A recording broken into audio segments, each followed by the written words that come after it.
saya Pendeta Deborah Dumasi Sianipar dari CBM 7 TV atau CBM 7 Christ Bride Ministry Jakarta Indonesia dalam acara Wisdom in the Morning, hikmat pada pagi hari dari Tuhan Yesus. No Bible, no breakfast. Kita akan tetap sehat karena kita menikmati firman Tuhan. Saudaraku, hari ini saya akan berbagi kepada saudara dari kitab Amsal pasal 2 ayat 11 sampai 15. Karena hikmat akan masuk ke dalam hatimu dan pengetahuan akan menyenangkan jiwamu. Ayat 11. Kebijaksanaan akan memelihara engkau, kepandaian akan menjaga engkau supaya engkau terlepas dari jalan yang jahat, dari orang yang mengucapkan tipu muslihat, dari mereka yang meninggalkan jalan yang lurus dan menempuh jalan yang gelap, yang bersukacita melakukan kejahatan, bersorak-sorak karena tipu muslihat yang jahat, yang berliku-liku jalannya dan yang sesat perilakunya. Saudaraku, dikatakan kebijaksanaan akan memelihara engkau, kepandaian akan menjaga engkau supaya engkau terlepas dari yang jahat. Kenapa begitu berharganya hikmat itu, saudaraku? Karena hikmat berasal dari atas, berasal dari Tuhan pencipta langit dan bumi. Hikmat Tuhan itu terang, hikmat Tuhan itu dahsyat, di atas kecerdasan rata-rata.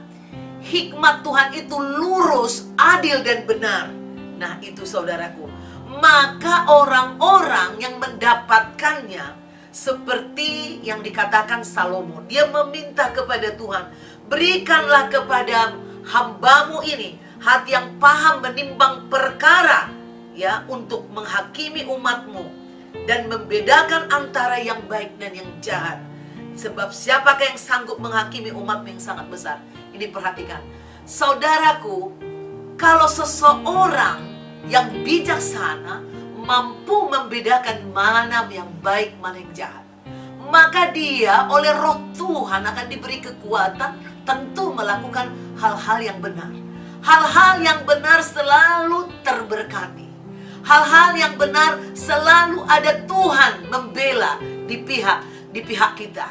Jika kita benar, maka apa yang kita kerjakan pasti berbuah yang baik. Nah, demikian saudaraku, hikmat dan kebijaksanaan sangat penting supaya kita dapat mengambil suatu keputusan dan bertindak dengan kebenaran Tuhan. Bisa saja saudaraku, entah itu keputusan di dalam pekerjaan, keputusan di dalam rumah tangga, bisa saja kita pikir benar, kita pikir.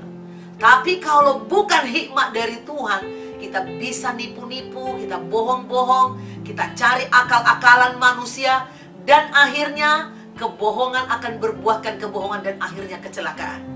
Tetapi kalau yang dari Tuhan, Dia akan memberikan kita keberanian mengatakan apa yang benar. Karena kebenaran Tuhan berdasarkan firman Tuhan itu tertulis di Alkitab dan dinyatakan, ya, dinyatakan di dalam roh kita.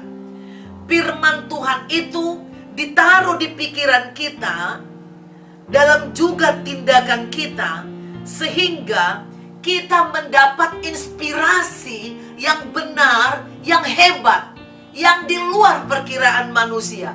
Jadi kalau ada pun orang menipu-nipu kita, ngakal-ngakalin kita, saudaraku, kalau kau seorang yang mendapat hikmat dari Tuhan, kau bisa tertawa. Walaupun secara akal manusia pada umumnya, oh mestinya begini, mestinya begini. Tapi orang berhikmat itu tahu mana yang benar, sehingga dia bisa meninggalkan yang tidak benar itu, saudaraku. Dikatakan, hikmat itu biasanya sejajar dengan firman, saudaraku, sama dengan firman. Dan firman itu adalah pelita bagi kaki kita, ya, terang bagi jalan kita. Maka saudaraku, orang yang menerima kebenaran Tuhan dalam pikirannya, dia dibebaskan dari hikmat dunia, akal-akalan dunia. Dan orang yang melakukan seperti itu, Yesus berkata, "Jikalau kamu tetap dalam firman-Ku, kamu benar-benar adalah murid-Ku, dan kamu akan mengetahui kebenaran, dan kebenaran itu akan memerdekakan kamu." Hikmat dari sorga memerdekakan kita dari jerat iblis, dari kerugian, dari masalah-masalah, dari dosa. Sehingga Tuhan bertanggung jawab dalam hidup kita. Roh Kudus memimpin kita, menolong kita, dan membuka jalan kebenaran bagi kita. Demikian saudaraku, firman Tuhan, hikmat dari sorga, memerdekakan orang-orang yang percaya kepada Tuhan. Saudaraku, demikian sharing yang bisa saya bagikan pagi ini. Saya percaya saudara menjadi orang-orang yang bijaksana. Saya berdoa saudara diberkati Tuhan dengan hikmat Tuhan, dibebaskan dari segala tipu daya manusia yang lalim, yang jahat, dan dari kuasa-kuasa kegelapan. Jika saudara terberkati dengan sharing firman dari Amsal ini, saudaraku, kita akan terus membahas Amsal ini sampai tamat, saudaraku, sampai semua kita ngerti, baru kita nanti kembali ke Kejadian. Nah, saudaraku, jika engkau terberkati, silahkan buka di YouTube kembali. Saudara buka CBM 7 TV atau CBM 7 TV, dan saudara like, saudara subscribe, dan share kepada banyak orang. Jangan lupa pakai lonceng supaya terus muncul mengingatkan saudara. God bless you.